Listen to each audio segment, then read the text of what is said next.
Anong say mo kapag nalaman mong ang 2 dosenang panty na ito na may iba't ibang kulay, may disenyong bulaklakin at animal prints,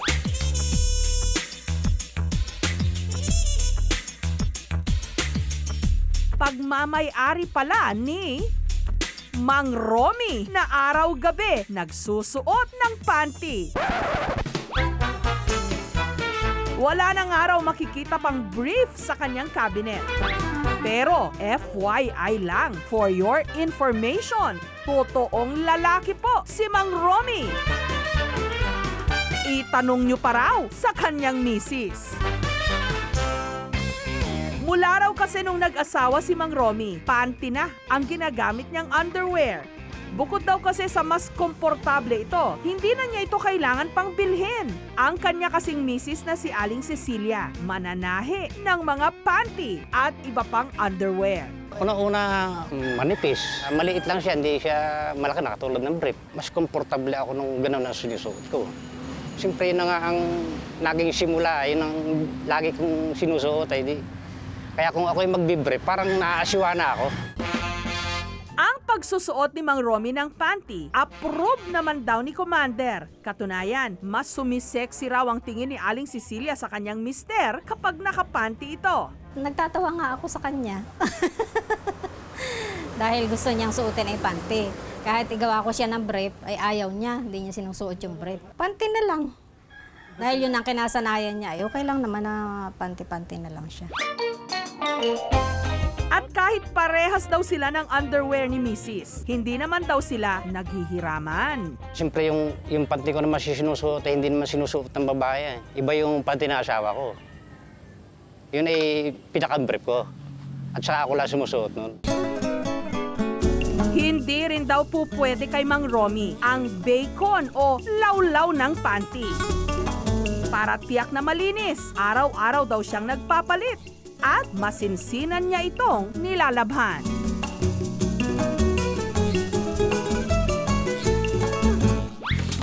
Normal lang din daw sa mga amigo ni Mang Romy na makitang nakapanty ang kanilang kumpare. At hindi niya raw ito itinuturing na kabawasan sa kanyang pagkalalaki. Ang lalaki-lalaki. Huwag mo sabihin nagtusuot ka ng panty, nabawasan na yung pagkalalaki mo. Hindi naman siguro. Hindi nangyari sa akin. Diyaheng pag-usapan pero kailangan dahil napaka-importanteng bagay. Katunayan ng ating araw, self-confidence, nagsisimula sa suot nating underwear. Ang dati patago kung pag-usapan, ilantad na. Pinaniniwala ang nag-umpisa sa mga Romano ang pagsusuot ng underwear. Subligaculum ang tawag sa pang-ibaba at strophium naman ang tawag sa telang nakabalot sa dibdib ng mga kababaihan noon. Sa paglipas ng panahon, nauso ang brief para sa mga lalaki. At panty sa mga babae. Para naman sa ibang mga kalalakihan, pinagdedebatihan pa rin ngayon kung ano nga ba ang mas komportable. Brief o boxers? Para sa akin is boxer po. Kasi po, parang para sa akin, komportable akong magsusuot po yung boxer. Palagay ko sir, mainit yung boxer short eh. Kaya brief po ang pinipili ko, brief. Brief. Kasi pag kung boxer lang naman siyempre, yun, lalaylay lang. Para sa akin ay boxer kasi malamig sa katawan, saka presko, saka yun ang gusto ngayon. Boxers.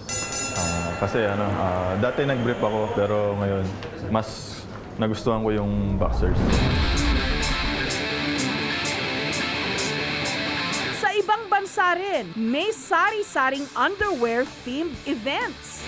Taong 2012, ginanap sa Utah sa Amerika ang kauna-unahang Undie Run kung saan humigit kumulang 3,000 tao ang sabay-sabay na tumakbong naka-underwear. Naitala nga ito sa Guinness World Records bilang largest gathering of people wearing only underpants or knickers. Samantala, sa ibang bansa man o maging dito sa Pilipinas, marami ring yumaman at sumikat sa kanilang pagiging underwear model.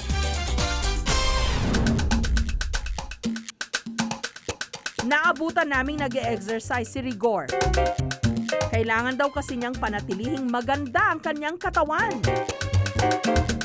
Dahil isa siyang underwear model. Dati siyang waiter sa Japan, pero dahil sa pagiging maalaga sa katawan, naisipan din daw niyang magmodelo.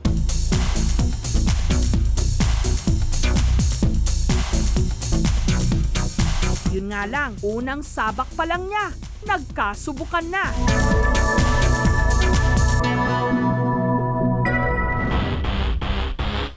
Ito'y nung naging kinatawan si Rigor ng Pilipinas sa Tokyo Fashionista, kung saan rumampa siyang naka-boxer shorts lang. Pero mula noon, nagkasunod-sunod na ang kanyang mga proyekto. Nakapagsuot na rin siya ng ilang international brands ng underwear. At nito lang nakaraang Hulyo, nasungkit niya ang kampyonato sa World Championships of Performing Arts o WICOPA bilang Male Model of the World. From the Philippines, Ronaldo Doraspe. Tampok rito ang pagrampa niya, suot ang boxer shorts. Yung sa boxer, yun pa rin yung pinaka-highlights kasi inaabangan ng mga girls eh. Lalo na sa LA, punong-puno rin yung punong-puno yung venue. So nung lumabas ako, dami rin mga Filipino supporters. Parang yung crowd naging sigaw lang ng isang Philippines lang yung narinig ko lakas. Paalala naman ng mga eksperto, mapalalaki man o babae, dapat tama ang fitting o sukat ng underwear. Maging maselan din daw sa tela nito. Ang mga consideration sa pagpili ng tamang underwear, unang-una yung tama ang fit, yung kasya dun sa nagsusukat, at maganda rin yung tela. Mas magandang underwear yung pure cotton na underwear. Kapag hindi maganda ang napiling underwear, unang-una, maaari ngang magkaroon ng rash or irritation, lalo na yung mga thong or T-back underwear, masyadong malaki ang pressure. Meron ding mga underwear na hindi cotton, yung nylon, at yung parating paggamit ng stockings. Dahil masyadong mainit at masyadong masikip, natatrap yung moisture at yung init. At hinding-hindi rin daw dapat ipinapahiram ang ating underwear. Ang dahilan nito ay maaari tayong makakuha ng mga ibang impeksyon kapag may ibang gumamit ng ating underwear. Katulad ng fungal infection, maaari kasing matransmit yon sa tela, at kagaya rin ng crab louse, isang insekto na nasa pubic hair at maaari ring kumalat sa mga gamit kagaya ng underwear. Marami sa atin tatawa-tawa o kaya nababastusan kapag pinag-uusapan ng underwear. Para kay Sheila, isa itong seryosong paksa. Lalo na't meron silang kampanya ngayon na naglalayong makakalap ng mga underwear para sa mga biktima ng Super Typhoon Yolanda.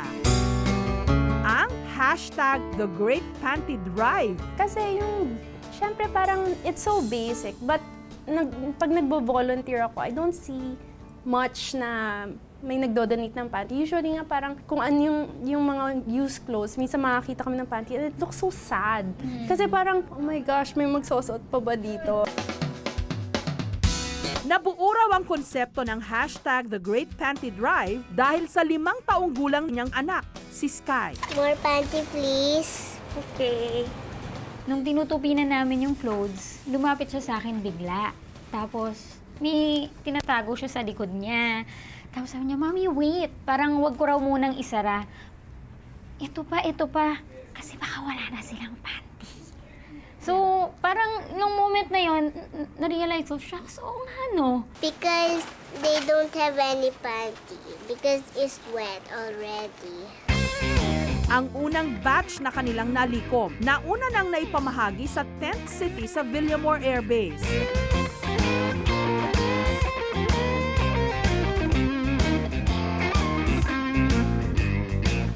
Ang cash donations naman, ipinamili nila sa Baclaran ng mga bagong underwear. Ayan, yan yung mga ganito kalaki. Hindi nga talaga matatawaran ang kahalagahan ng pagsusuot ng tama at malinis na underwear.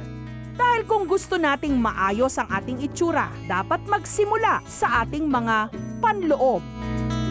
Paalala lang po sa mga nagmamagandang loob sa mga kababayan nating nasalanta. Kapag nag-donate ng used clothing, huwag naman po sanang isama ang mga gamit ng underwear.